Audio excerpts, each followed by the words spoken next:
Hello नमस्कार श्री स्वामी समर्थ. स्वागत आहे तुमच्या सगळ्यांचं आजच्या नवीन एका व्हिडिओजमध्ये. तर आजची सकाळची छान अशी देवपूजा करायची. त्या अगोदर मंदिर सगळं स्वच्छ करून घेतलं.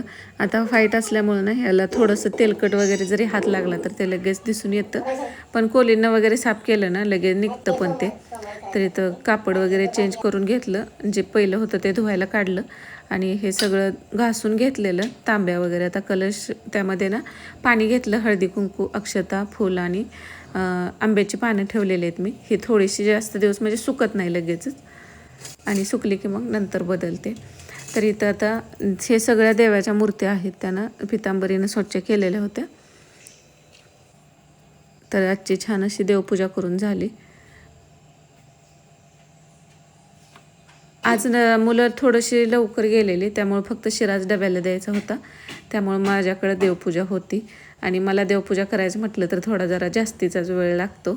सासूबाईंची अगदी 10 मिनिटात होऊन जाते. पण तर ज्यावेळी निवांत असतं त्यावेळी म्हणजे सुट्टीच्या दिवशी मी देवपूजा करते, नाही तर डबा करणं मुलांना घालवणं ह्यात मग तोपर्यंत त्यांची देवपूजा होते. आता फुलं पण बरीचशी निघतात. शेवंतीला तर खूप सगळी फुलं लागतात आणि जे जास्वंदीचं वगैरे आहेत. मोगऱ्याला ना थोडी जास्त निघत नाही,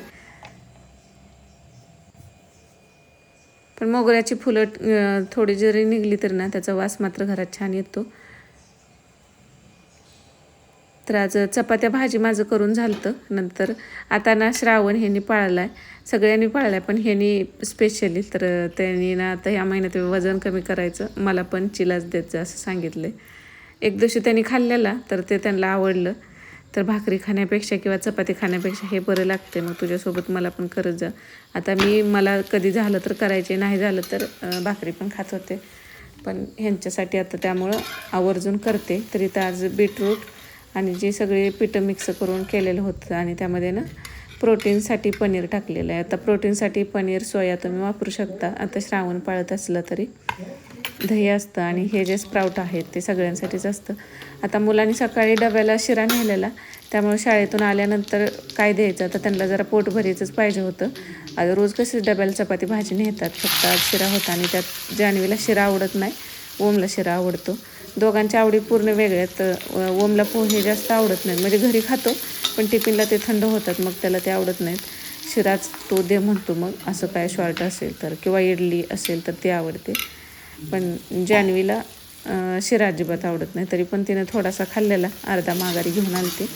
आता इथं तेलामध्ये ना 2 चमचे तेल टाकले आणि आपलं खायचा चमचा आणि 2 चमचे तूप असं टाकून खडे मसाले मिक्स केलं, कांदा टोमॅटो हिरवी मिरची हे सगळं परतून घेतलं. आणि पनीरला ना सकाळीच फ्रेश पनीर बनवलेलं होतं, त्याला दह्यामध्ये आपले बेसिक मसाले जिरा पावडर, धना पावडर, किचन किंग मसाला, हळद थोडीशी आणि मीठ थोडीशी, किंचितशी साखर टाकलेली आणि आपलं काळं तिखट पण थोडंसं टाकलेलं.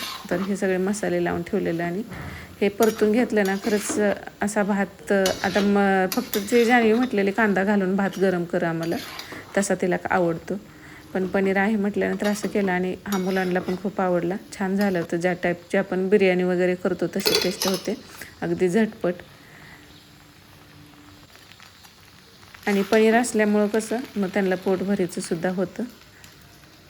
आपल्याला जर वजन कमी करायचं असेल ना तर आपण प्रोटीन सोर्स प्रत्येक जेवणात ठेवला ना, आपलं पोट लवकर भरतं, सारखी भूक लागत नाही आणि वजन कमी व्हायला मदत होते. आणि पाणी भरपूर प्यायचं. आपलं वजन समजा 20 किलो वजनाला ना 1 लिटर पाणी, ह्या हिशोबाने आपलं जर 60 किलो वजन असेल तर 3-3.5 लिटर पाणी आपल्याला प्यायला पाहिजे. आणि पाणी ना सकाळचं 10 वाजेपर्यंतच आपलं 1-1.5 लिटर पिऊन व्हायला पाहिजे. सकाळचं गरम पाणी, कोमट पाणी, उठल्या तरी अर्धा लिटर जर शक्य झालं ना ते प्यायचं. आपलं शरीर पूर्ण क्लीन होतं, बॉडी डिटॉक्स होते. आता दुपारची वगैरे सगळी कामं नंतरची झालेली होती आणि आज संध्याकाळच्या जेवणात चकोल्या बनवायच्या होत्या. तर इथं ना मी भात अगोदर लावून घेतला, दूध गरम करायला ठेवायचं आणि मग नंतर करायच्या होत्या. संध्याकाळच्या स्वयंपाकात नंतर जास्त नसतं, कारण 4 वाजता पण नाश्ता झालेला असतो, त्यामुळे रात्रीचं जेवण सगळ्यांचंच म्हणजे लाईट असतं.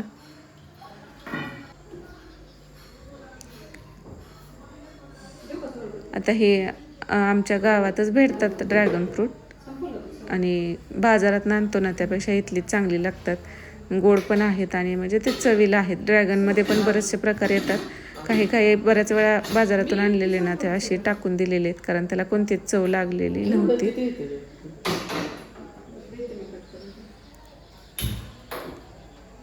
आणि ज्यांना किडनी स्टोनचा त्रास आहे ना त्यांना हे जास्त चालत नाही, कारण ह्यामध्ये थोडे बिया राहतात आणि त्या कडक राहतात.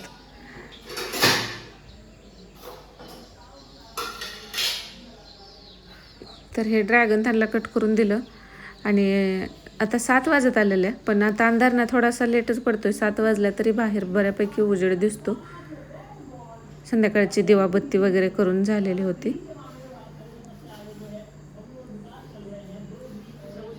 आणि उद्या 15 ऑगस्ट आहे, तर उद्याची तयारी. 15 ऑगस्टला ना पूर्वी आपण अगदी मेहंदी काढण्यापासून बरंचसं काय काय करायचो. तशी आत्ताची मुलं नाहीत, म्हणजे त्यांना उत्साह असतो, पण आपल्या वेळेनं आपण जे छोट्या छोट्या गोष्टीत आनंद घेत होतो ते आता कमी झाले असं वाटतं. तर 7ला 10 मिनटं कमी आहेत. घरामध्ये अंधार वाटतोय आणि बाहेर तुम्हाला दाखवते. तर बाहेर बऱ्यापैकी अजून असं वाटतं की म्हणजे 6:30 वगैरे वाजले, 6 वाजलेत असंच राहतं आहे. थंडीच्या दिवसात तर 6ला दिवस मावळतो, पण आत्ता पावसाळ्यात तर 7 वाजून गेले. तरी बघा 7 वाजलेत, 10च मिनटं कमी आहेत. तर बाहेर असा भरपूर असा उजेड दिसतोय.